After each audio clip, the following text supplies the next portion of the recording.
வணக்கம். நான் ஸ்ரீதி பேசுகிறேன். இந்த பதிவில் என்னுடைய அனுபவங்களின் அடிப்படையில் சிலவற்றை பகிர்கிறேன். உண்மையான அன்பு இருந்தும் ஈகோ மற்றும் உடனிருக்கும் உறவினர்கள் காரணமாக மகிழ்ச்சியாக இணைந்து வாழ முடியாமல் தவிக்கும் கணவன் மனைவிக்கானது இந்த பதிவு. மனதில் அளவிட முடியாத அன்பு, விட்டுக் கொடுக்கும் ஆர்வம், வாழ்க்கை முழுவதும் இணைந்து பயணிக்க விருப்பம் இருந்தும் எப்படி செயல்படுத்துவது என்று தெரியாதவர்கள் இவற்றை முயற்சி செய்து பாருங்கள். கணவன் மனைவி உறவு என்பது மிகவும் முக்கியமானது. உடலியல் தேவைகளை அடிப்படையாக கொண்டது. இந்த தேவைகள் நிறைவேற்றப்படுவது தான் தெளிவான மனநிலைக்கும் நிறைவான வாழ்க்கைக்கும் ஆதாரம். நம்முடைய ஈகோவை தாங்கி பிடிப்பதை விட ஆத்மார்த்தமான நிம்மதி சிறந்தது. எனவே ஒருவருக்கொருவர் தொடர்ந்து கவனித்துக் கொண்டே இருக்க வேண்டும். சேர்ந்திருக்கும் நேரங்களை அதிகப்படுத்த வேண்டும். பொறுமையாக ஒருவரை ஒருவர் பேசவிட்டு கவனிக்க வேண்டும்.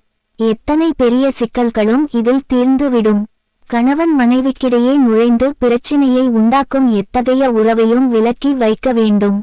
விலக்கி வைத்தல் என்பது உதாசீனப்படுத்துதல் இல்லை.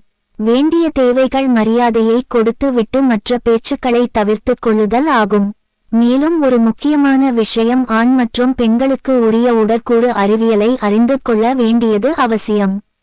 அதனோடு உளவியல் தன்மைகளை அறிந்து அவற்றிற்குரிய நடைமுறை வாழ்க்கையை உற்று நோக்கி பொருத்தி பார்க்க பயிற்சி செய்ய வேண்டும். இந்த முறைகள் நமது கோபம், ஏக்கம், நியாயமான உணர்ச்சிகளை அடக்கி வைப்பதால் ஏற்படும் பாதிப்புகளை தீர்க்கும். கணவன் மனைவி இருவருக்குமான வெளிப்படையான பேச்சுவார்த்தைகள் தவிர வேறு எதுவும் அமைதியான வாழ்க்கைக்கு உதவாது. மீண்டும் அடுத்த பதிவில் சந்திப்போம். நன்றி.